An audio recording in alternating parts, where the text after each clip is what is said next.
Hello, hello. What is up? We got to talk about something.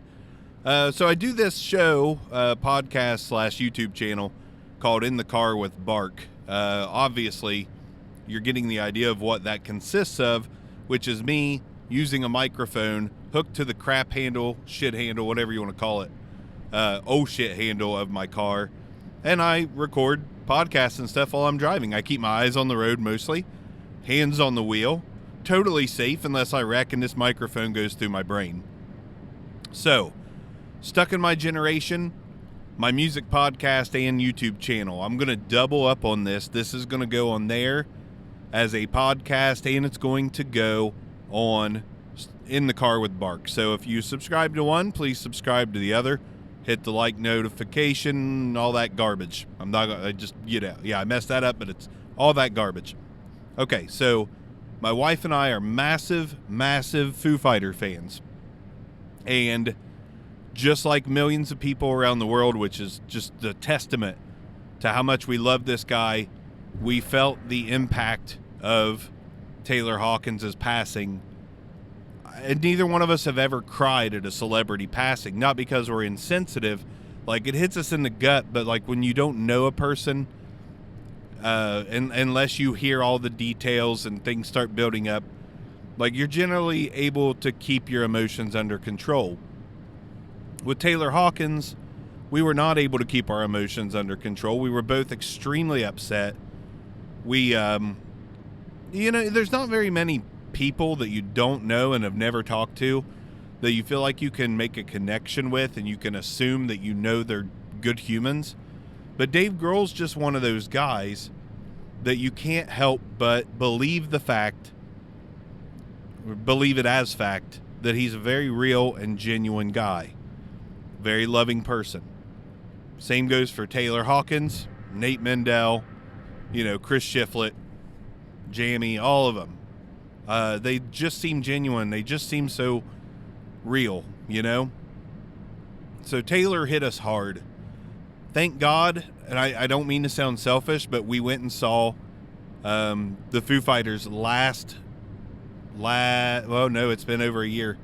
We saw them in like either July or August of 2021, I believe, in Cincinnati. They basically opened a whole new venue down there outside the Brady something Arts Center. I don't know. I can't remember right now. But anyways, we got to see Taylor. We got to see Dave. I'm starting to get a little choked up now. It was a fantastic show, and we're really happy that we got to see that. But, whenever Taylor Hawkins passed, the question for everyone that's a Foo Fighters fan, and seriously, they're like our favorite band. Me and my wife have a bond over this band.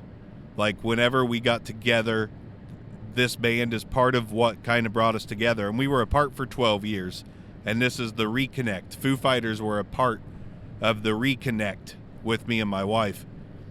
Massive, massive part of our lives. Seriously, like, we love this band. In my opinion, they're the best American rock band of all time. I know that sounds weird, but think about the American rock bands. The competition is like Creedence Clearwater Revival, Aerosmith. Most of the greatest bands of all time are not from the States. Just a fact. But Foo Fighters to us, up there, man. To me, they are number one. Like, pound for pound, if you've only heard the singles, you don't know Foo Fighters that well. The singles are great. Everlong is a world-renowned song, but there is so much better. Not so much better because that song's overplayed. That's the problem there. Still love it, but like, most people don't get into it that much these days because we've all heard it a million times. But Foo Fighters have a amazing catalog with an absolute ton of non-singles that could be singles for other bands. It's rock music in its purest form, in my opinion. And we love this band. So when this happened, after we had settled down a little bit, our question was, do they continue? Obviously, the answer to that was yes. They continue. Foo Fighters will go on. And that's not a surprise to me because Dave, from the outside looking in, he has to be doing something, and he's got tons of options. He could go drum in Queens of the Stone Age. He could go, sing in another band. He could just maybe convert fully to Dream Widow. Who knows? There's a million things he could do. But the Foo Fighters are massive. Whether you know that or not, they're massive. Big deal. So, fast forward, you've got all the rumors about who's going to be the drummer. Names like Matt Cameron were tossed around. Rufus Taylor. So, Josh Freese, which ultimately was what happened, was Josh Freese. Let me preface this whole thing by saying I think Josh Freese is an absolutely brilliant drummer who I love. I love his work as a whole, but I love especially the Vandals, which he was the drummer for, A Perfect Circle, which he has been a drummer for. Countless projects. Josh Freese he's an amazing drummer. And when I saw this, I was encouraged because I know how good he is. And then when they announced that they were going to do like the live stream on Veeps, where they named their drummer and they played some live music in preparation for their tour, this felt a lot like the I can't remember what it was called when LeBron James announced where he was going as a free agent, and he's like, I'm taking my talents to South Beach. I sound more like Shaq there. He was taking his talents to South Beach. This is what that felt like, this Foo Fighters, streaming special on Veeps. I've got to admit, and I love this band, and I'm not criticizing. This is initial thoughts here. I thought the whole thing was unnecessary. I just kind of thought it was unnecessary. I've got, the new album, Dave is the drummer on the new album, and I think that's going to be the way it always will be.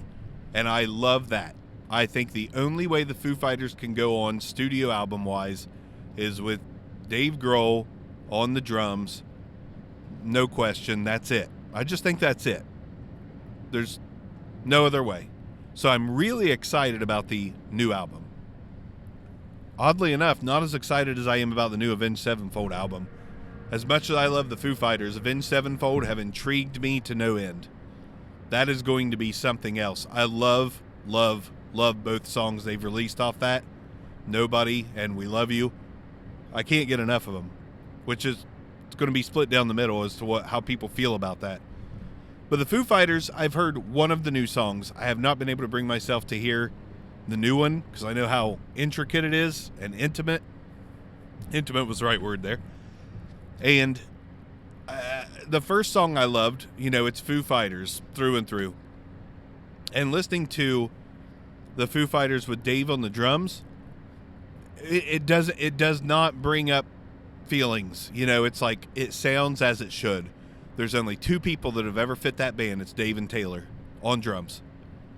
So I can totally handle a new album, 100%. With the streaming special, I love Josh Freese. And let me also say, he has got some guts to take this on because there's going to be a lot of critics, and I'm getting ready to be one of them. And it has nothing to do with Josh Freese. Nothing to do with him. But here we go. So this streaming special comes on, and then first you got Chad Smith that walks in. They try to make it a little jokey. Dave being a little goofier than normal. Again, I just found it all unnecessary. But Chad Smith comes in, big joke. They send him off.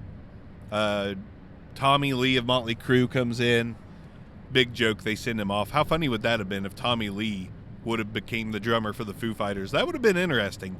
Not sure how I would feel about that because I don't know much about Tommy Lee or his drumming.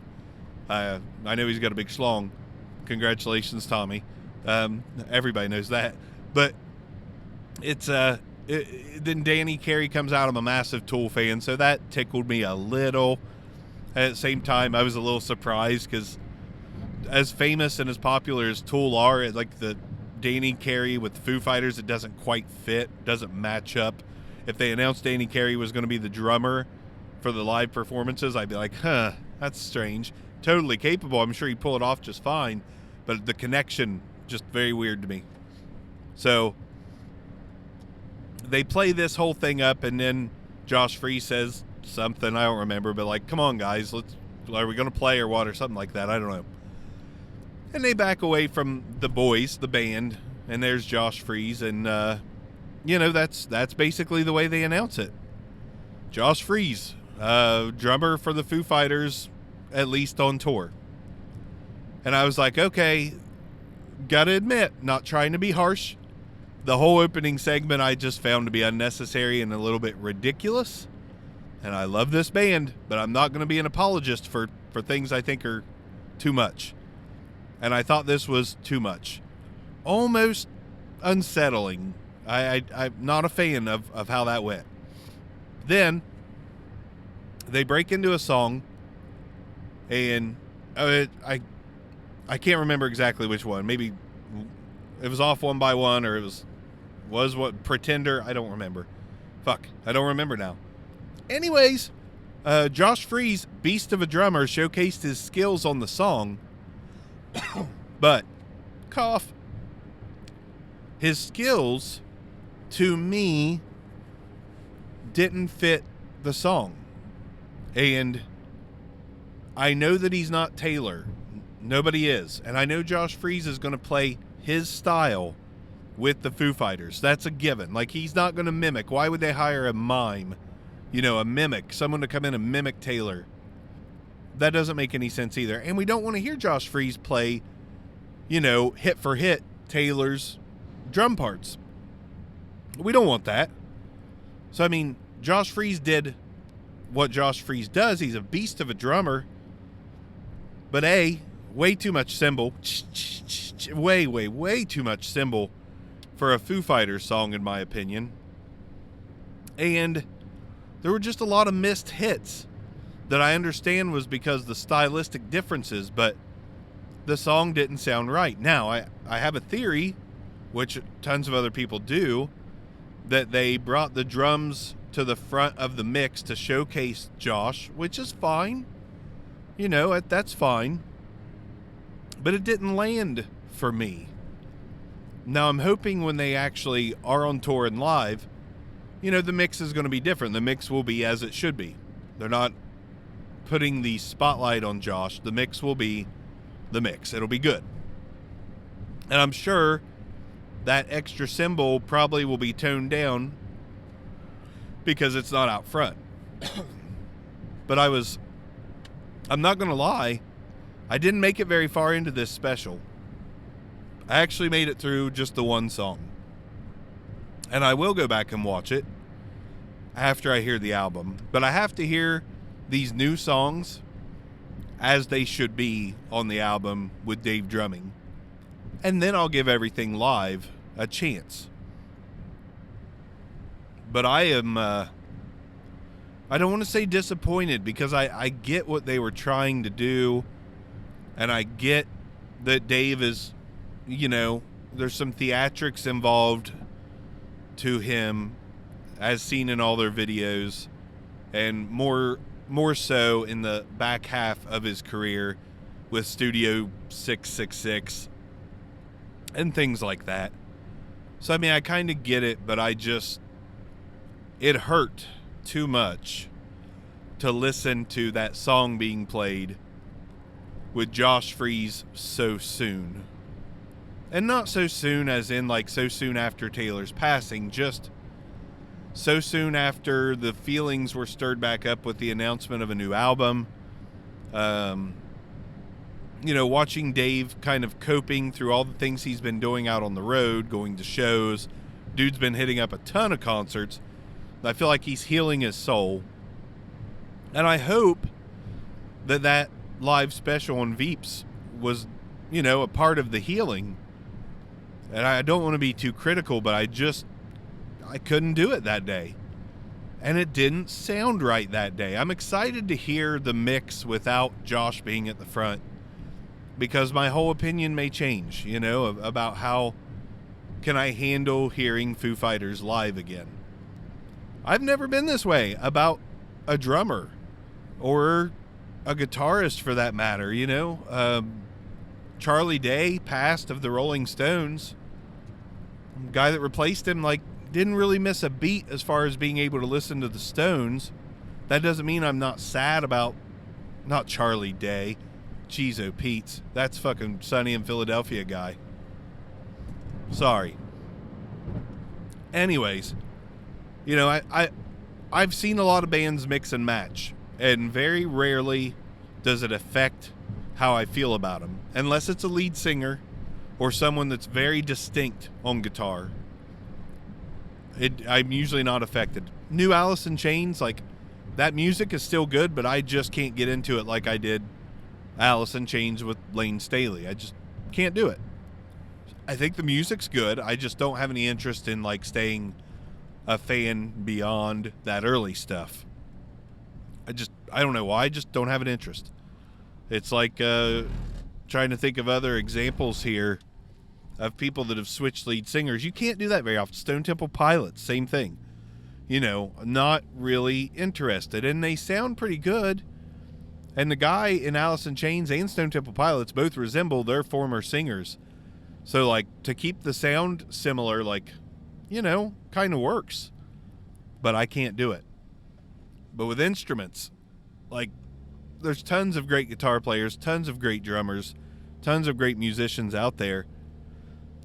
But Taylor cannot be replaced. He simply cannot be replaced. And there can be a substitute, which is Dave on the drums, because we know Dave on the drums. We got Dave on the drums on the first 2 albums. So we know what that's like. We're used to that. We can accept that. We're happy with that. But if it's not Dave and Taylor, I don't think it's anyone. Like, anyone. And that was kind of proven to me the other day. And I don't mean that in any negative way towards Josh Freese. I still think it's a great choice. And I'm really hopeful that it will work and I will come around to the live performances once the mix is normal. So I am encouraged. Like, definitely going to give it a shot. But then again, I will not be surprised if I no longer have any interest in seeing the Foo Fighters live. I would love to go just to support them. But it hurts. You know, it's tough. It's not easy. So I'm not really sure if it can be done on my part. And I hate that because I love Josh Freese and I love the Foo Fighters. But I just wanted to air that out. I just want to air out how I felt about that because I think a lot of people feel the same way. And I've definitely seen a lot of comments about the missed hits on the drums. And I hate to even say that because they're not missed unintentionally. Like, they're missed intentionally. Josh Freese is going to drum to the songs the way Josh Freese wants to drum to the songs. And I'm sure he does not want to try to be Taylor, and nor should he be. And I think Josh Freese is just a fantastic guy all the way around. And I still think it's a great choice. I just don't know if I can do it.